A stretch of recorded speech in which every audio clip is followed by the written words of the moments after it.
Hi, my name is Professor James. Welcome to this journey through space.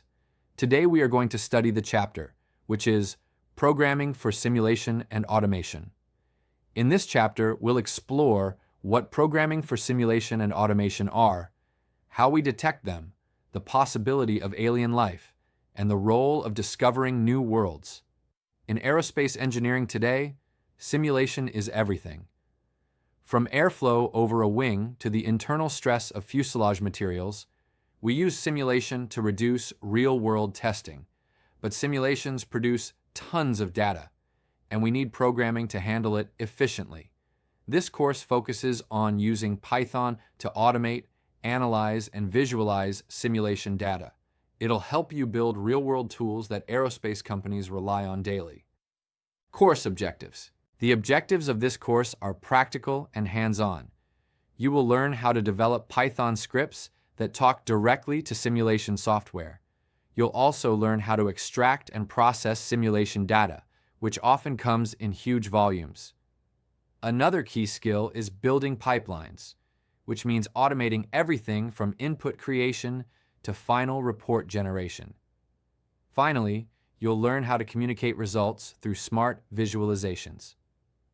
Learning outcomes. After completing this module, you should be confident in several areas. You'll be able to write Python scripts for simulation tasks. You'll learn how to handle large datasets, a common challenge in aerospace analysis. You'll automate routine tasks like running multiple simulations or comparing design variants. And you'll also build clean, professional reports using programming tools. These skills are highly valued in aerospace R&D. Why programming for simulations? Programming gives engineers superpowers. In simulation-heavy industries like aerospace, automation saves enormous time. Instead of clicking through GUIs for every test, we can run thousands of simulations through a few lines of code. Engineers also use code to explore parameter spaces, like testing every possible wing angle. And finally, we can build dashboards to visualize results dynamically and share them with teams. Python. The language of choice Python is the top choice in this space for many reasons. It connects easily with tools like ANSYS, OpenFOAM, or StarCCM+. It also has powerful data libraries like NumPy and Pandas. For visualization, we use tools like Plotly and Matplotlib. Python is free, well-documented, and used across academia and industry. You don't need to be a computer science expert, just someone ready to learn.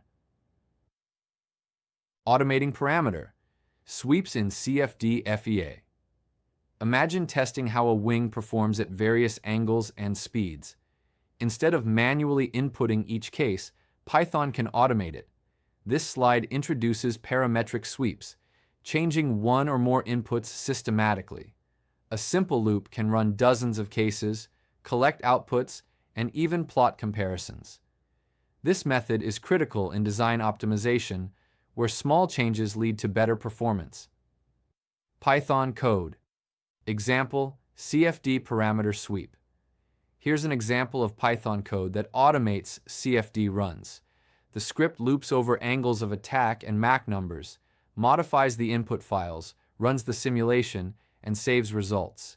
This code shows how compact and powerful Python is. Even though it's simple, it replaces hours of manual effort and makes the results reproducible, essential for academic and industrial research. MATLAB scripting for aerospace. While Python is growing fast, MATLAB still has strong roots in aerospace. It has built-in aerospace toolboxes and is used in many companies. Knowing both tools makes you flexible and job-ready. MATLAB is great for quick prototyping and has rich GUIs, while Python is better for integration, scalability, and long-term use in projects and production environments. Working with external data, CSV, Excel, simulations often start with real-world data, maybe from a wind tunnel or flight test. Python's Pandas library is perfect for this. It helps clean data, calculate metrics, and visualize trends. In the example, we see how angle of attack and lift-to-drag ratio are plotted to show aerodynamic efficiency. Then, we export this clean data for simulation input. making the entire process streamlined. Simulation log. Parsing. Every simulation generates logs, sometimes thousands of lines.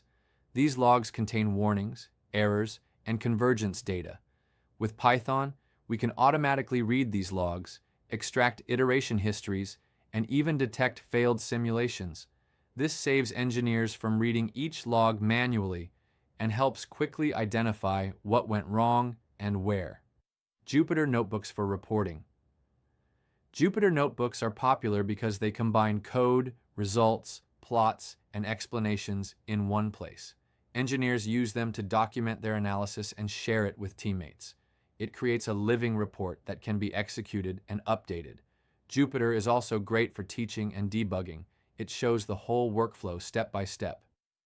APIs of simulation tools. Major simulation tools now support Python APIs.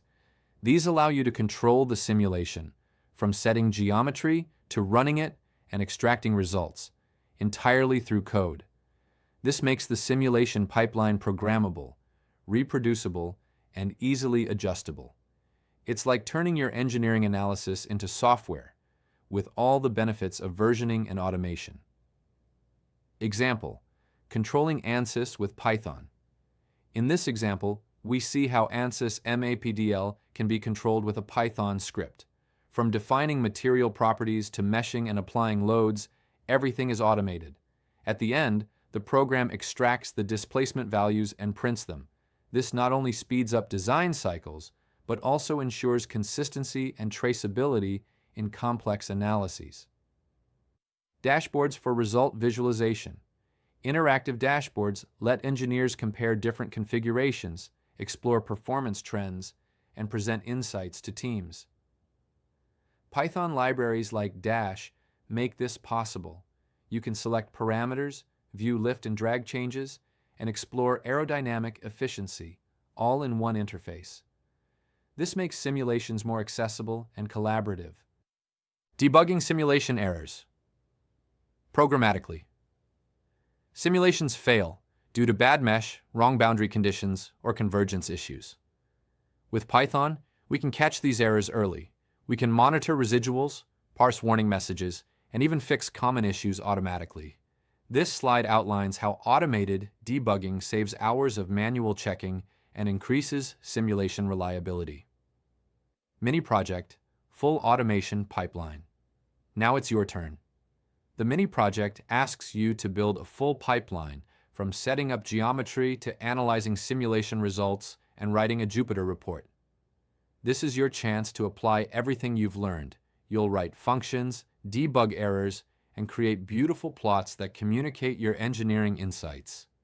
This is how professionals work in R&D labs and aerospace startups.